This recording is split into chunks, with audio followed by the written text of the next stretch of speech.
भरतपुर नाम के गांव में मनीष अपनी पत्नी रेखा और 2 बच्चों बंटू और चिंकी के साथ रहता था।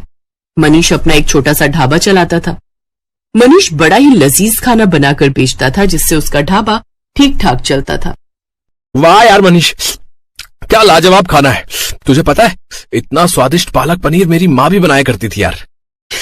सच में मनीष भाई, मजा ही आया है। उसके ढाबे पर उसके गांव के और आसपास के गांव के लोग खाना खाने आते रहते थे। लेकिन अब जुलाई का महीना शुरू हो चुका था। उसका ढाबा कच्चा बना हुआ था, जिस कारण बरसात के समय में वहां पानी टपकना शुरू हो जाता था और इसलिए बरसात में उसका धंधा मंदा पड़ जाता था। उसके ढाबे पर कम ग्राहक आने लगते हैं। बाहर बारिश जोरों पर थी। हे भगवान, पिछले 2 हफ्ते से बहुत ही कम ग्राहक आए हैं ढाबे पर। अगर ऐसे ही चलता रहा तो कैसे काम चलेगा। कहीं ऐसा ना हो कि फिर मुझे अपना ढाबा बंद करना पड़े। आप चिंता मत कीजिए जी, ऊपर वाला सब ठीक कर देगा। बारिश में लोगों को आने में थोड़ी दिक्कत तो होती ही है, ऊपर से ढाबे में पानी भी टपकता है, शायद इसलिए। अच्छा चलिए, आज मैं भी आपके साथ चलती हूँ ढाबे पर। वो दोनों ढाबे पर चले जाते हैं। उस रोज भी खाना बनाते हैं, लेकिन उस रोज भी बारिश के चलते कोई नहीं आता। लगता है आज भी ये सारा गरीबों में बांटना पड़ेगा। कोई ग्राहक नहीं आया। उस रोज भी वो सारा खाना गरीबों में बांट आते हैं। ऐसे ही दिन बीतते हैं। एक रोज आधी रात के समय गांव में तेज तूफान आता है और जोरों से बिजली कड़कती है और वो बिजली उसके ढाबे पर आकर गिरती है, जिससे उसका ढाबा जल जाता है। ये क्या हो गया रेखा? अब मैं क्या करूंगा? मेरी तो रोजी रोटी ही छिन गई। मेरी भी कुछ समझ में नहीं आ रहा जी, लेकिन आप ज्यादा टेंशन मत लीजिए, नहीं तो आपका बीपी बढ़ जाएगा।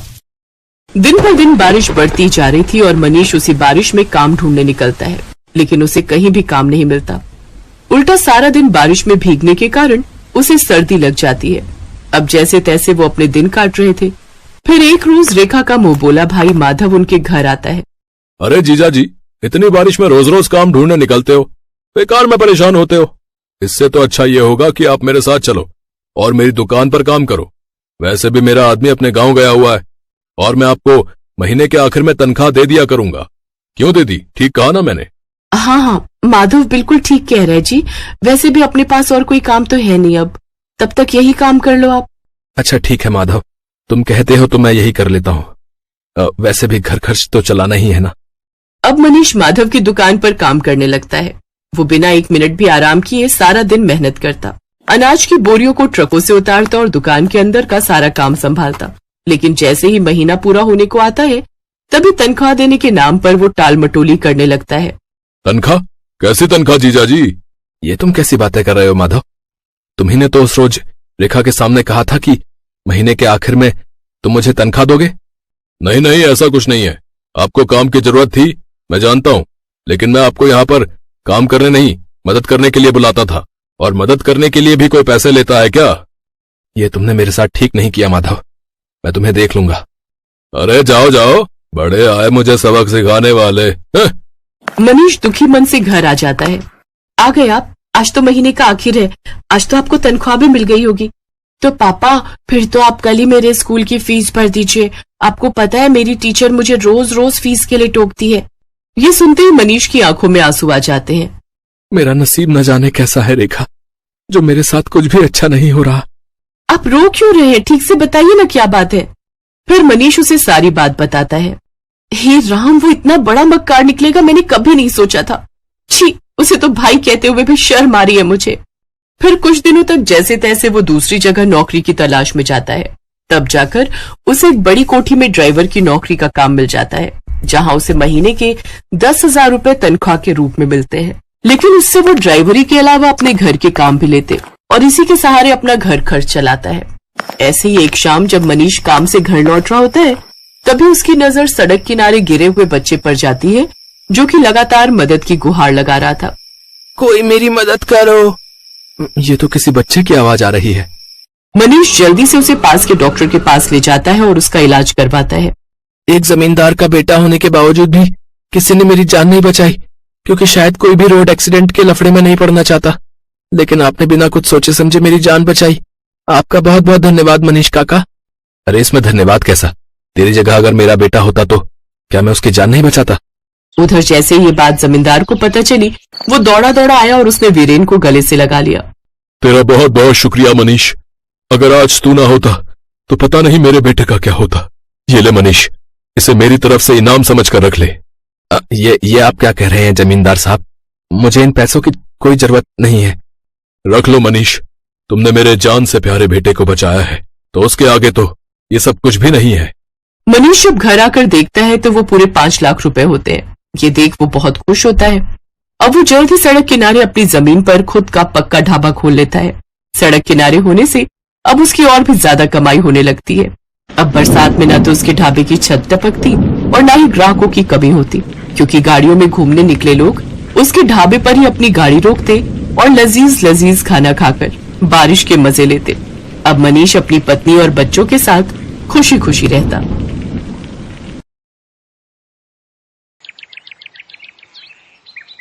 बेलापुर गांव में आत्माराम और उसकी पत्नी गायत्री रहते थे। गायत्री चाय की बड़ी ही शौकीन थी। जैसे ही बारिश का मौसम आता तब तो वो बस हर वक्त चाय की रट लगाती रहती। उसका पति आत्माराम मेहनत मजदूरी करके कुछ पैसे कमाता था। गायत्री घर संभालती थी, लेकिन वो चाय की इतनी शौकीन थी कि घर में राशन हो ना हो, लेकिन चाय बनाने का हर सामान हर पल उसके घर में रहता था। उसके पति को जब भी मजदूरी मिलती तो वो उसमें से राशन के साथ साथ अपनी चाय पत्ती और चीनी एडवांस में हिलाकर रख लेती। इतना सारा चाय बनाने का सामान फिर ले आई? अरे चाय की दुकान खोलने का इरादा है क्या? वाह मेरे पति देव, क्या आइडिया दिया है। ऐसा क्या कह दिया मैंने? वो तो तुम्हें सुबह ही पता चलेगा। गायत्री के पास एक पुराना टेबल था। अगले दिन सुबह उसने उस टेबल पर चाय की दुकान लगाने का फैसला किया। वो अपने उस टेबल को घर के बाहर ले आई और उस पर चाय बनाने का सामान रख दिया। मॉनसून का समय था, जिससे मौसम काफी सुहाना हो रखा था। चाय ले लो, सिर्फ 5 रुपए में चाय। आओ आओ, इस सुहाने मौसम में चाय का मजा लो। कुछ ही देर में उसके पास चाय पीने के लिए लोग आने लगे। ठंडी ठंडी हवा, मॉनसून का महीना, सुहाना मौसम और ऊपर से अदरक इलायची मसालों वाली चाय। बहन जी, एक कप मुझे भी देना। ऐसे ही देखते सुबह से दोपहर हो गई। आत्माराम गुस्से में बड़बड़ाता हुआ बाहर आया। सारा दिन बस लोगों को चाय ही पिलाती रहोगी या घर में खाना भी बनाओगी? हाँ तो कौन सी आफत आ रही है? दिख नहीं रहा बीवी बिजनेस कर रही है, खुद ही जाकर बना लो खाना। लेकिन मेरी माँ, बनाओ किसमें? चूल्हा तो तुम हथिया कर बैठी हो। अरे हाँ, मैं तो भूल ही गई थी। अच्छा, आज मेरा काम का पहला दिन है, परेशान मत करो। खाना अब सीधा रात को ही खाना, तब तक इस चाय से ही काम चलाओ। लो, एक कप चाय पियो। नहीं पीनी है तुम्हारी चाय। हे भगवान, मैं क्या करूं इस औरत का? काश कि कोई चाय देने वाला पेड़ होता जो सारा दिन बस चाय ही देता रहता। शाम को जब ग्राहक आने बंद हो गए तो गायत्री ने चूल्हा अंदर ले जाकर रख दिया और उसमें खाना बनाने लगी। साथ ही उसने चाय के पतीले में बची हुई थोड़ी सी चाय को अपने घर के आंगन में लगे पेड़ की जड़ों में डाल दिया। सुबह जब गायत्री आंगन में झाड़ू लगा रही थी तो उसकी नजर उस पेड़ पर गई। अरे, एक रात में इस पेड़ पर इतने फल कैसे लग गए? कल रात तक तो इसमें कुछ भी नहीं था। तभी वहाँ आत्माराम भी आ गया। हाँ, इसमें तो बहुत सारे फल लगे हैं, चलो एक तोड़ कर देखते हैं। आत्माराम ने फल तोड़ा तो उस फल में से चाय निकली। इस फल में चाय? अब भला ये कैसे हो सकता है? हाँ, चाय, क्योंकि मैं एक जादुई पेड़ हूँ। कल तुमने मेरी जड़ में चाय डाली थी, इसलिए अब तुम्हें हर रोज चाय मिलेगी। तुम जितनी चाहो उतनी चाय के फल मुझसे तोड़ सकते हो। वाह, ये तो बहुत ही अच्छा हुआ। अब हम बिना लागत लगाए ही लोगों को मुफ्त की चाय बेचेंगे और खूब मुनाफा कमाएंगे। अच्छा सुनिए जी, ग्राहक आते ही होंगे, तुम जल्दी से इन फलों से चाय निकाल कर केटल में डालो ताकि मैं उन्हें बेच सकूं। उन्होंने जल्दी से केटल में चाय भरी और फिर गायत्री उसे अपने टेबल लगाकर बेचने लगी। गायत्री बहन, आज तुम चाय चूल्हे पे नहीं बना रही? इस केटल में तो ठंडी होगी ना? नहीं भाई साहब, चाय एकदम गर्म है, बस अभी चूल्हे से उतार कर लाई हूँ। इस चाय में बड़ा ही स्वादिष्ट स्वाद है भाई। अब गायत्री के ग्राहक और भी बढ़ गए, क्योंकि जो स्वाद उस पेड़ की चाय का था वैसा स्वाद उन्हें और कहीं नहीं मिला। गायत्री अब खूब मुनाफा कमाने लगी। वो हर रोज सुबह फल तोड़ती और उसमें से चाय निकालकर लोगों को बेचती। एक रोज ऐसे ही रात को बहुत तेज आंधी तूफान चलने लगे और जोरों की बारिश हुई, जिसमें कि उस पेड़ पर लगे सभी फल टूटकर नीचे गिर गए। ये देख गायत्री बहुत परेशान हो गई और रोते हुए भगवान से प्रार्थना करने लगी। हे भगवान, ये क्या, सारे फल तो नीचे गिर गए। अब मैं अपने ग्राहकों को मुफ्त की चाय कैसे बेचूंगी? सोचा था अब हमारे अच्छे दिन आएंगे, अब हम कुछ बचत कर पाएंगे, लेकिन लगता है हमें फिर से दिहाड़ी मजदूरी करके जीवन काटना होगा।